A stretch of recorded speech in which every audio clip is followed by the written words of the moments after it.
Hello, my dear friends, and welcome back to Story Time. So occasionally I like to read to my son some poems, and I picked up a book that was given as a present to me by Danny, a nurse practitioner. And this is a poem that I was attracted to because it said to his son. So it's a poem he's writing to his son. And what was interesting is that poem that he's telling, and you know how it is, you teach others, better teach yourself first, is almost predicting the future. So let's get to it. It's in Shakespearean style, so it has the quadruple type of rhythm. And it's first it gives you a riddle, and then it a little bit expounds on that riddle, explains to you what that riddle is, and then it finishes with kind of like a little lesson. So the person who wrote it, if I didn't say, is Sir Walter Raleigh, R-A-L-E-G-H. Some people spell it as R-A-L-E-I-G-H. And he was born in 1552, 1554. He died in 1618. We're going to get to that point.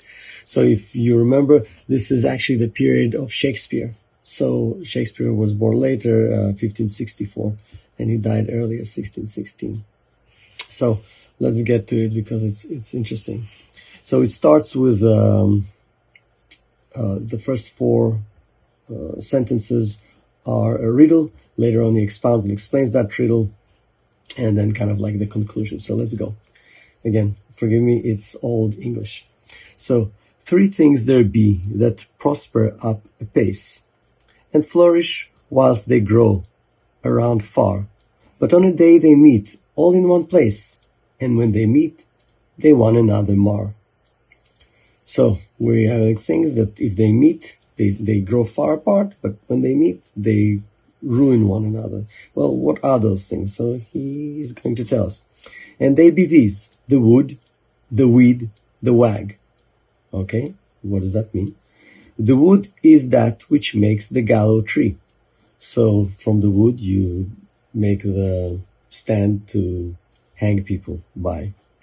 The weed is that which strings the hangman's bag, so that you hang the person by that weed, the rope, right? The wag, well, that's wagging tail, right?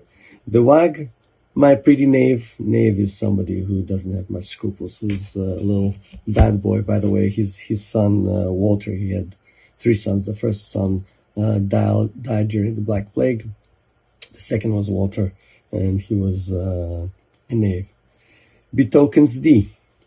Mark well, dear boy, whilst this assemble not. Green springs the tree, hemp grows, the wag is wild.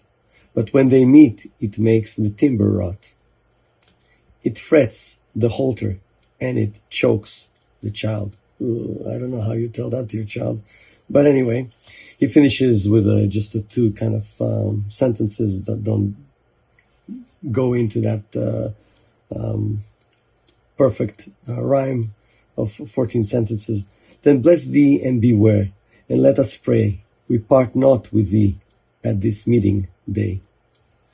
So the interesting thing is that he actually was in 1618 put to the gallows. He wasn't hanged, but his head was chopped by King James I for supposed treason, and we can get to that, how that happened.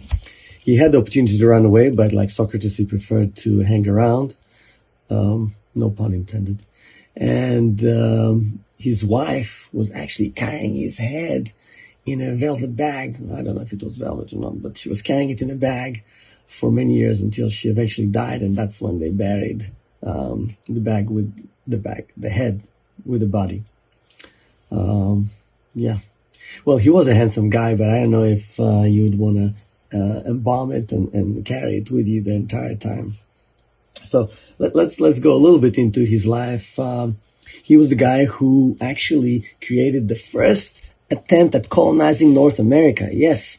So it wasn't Plymouth in 1660, whatever it was, 2 or something like that. It actually was in 1585, the lost colony of Roanoke, which was off the coast of North Carolina. He called it Virginia, as a token to Queen Elizabeth the Virgin. And she loved him very much, Queen Elizabeth I. And there is a story, it's not proven. He loved dressing very nicely. He was a tall, handsome guy.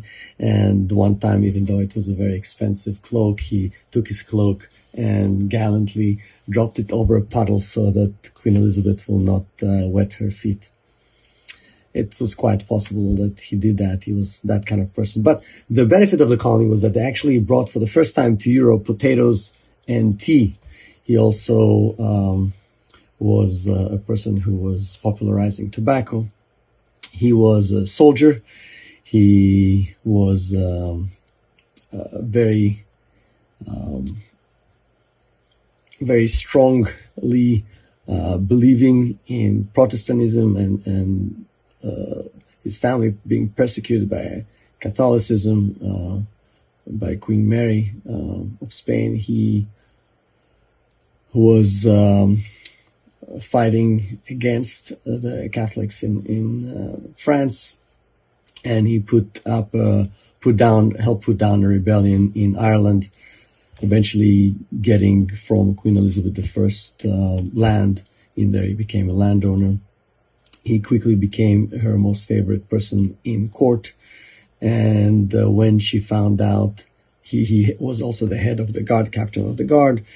And when she found out that one of her ladies in honor, in waiting, he married her and they had a child which died in the Black Plague, she imprisoned them. And later on, he convinced her to let him go. And if you think that's enough of that guy, that he's done so much, well, he was following the famed story, the famed city of El Dorado, the city of gold that was then called Guyana, but actually in Venezuela. They also say, which is unlikely, that he found the Angel's Falls. But anyway, he twice himself went on the expedition to South America and made the Spanish very, very upset. And Queen Elizabeth, she didn't mind that. She liked to get the Spanish on their heels.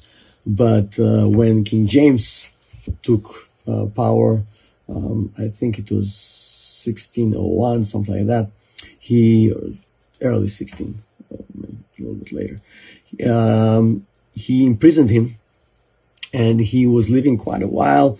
Well, he imprisoned him because they thought that people were bad-mouthing him, saying that he was against King James I. And so they imprisoned him in the Tower of London again.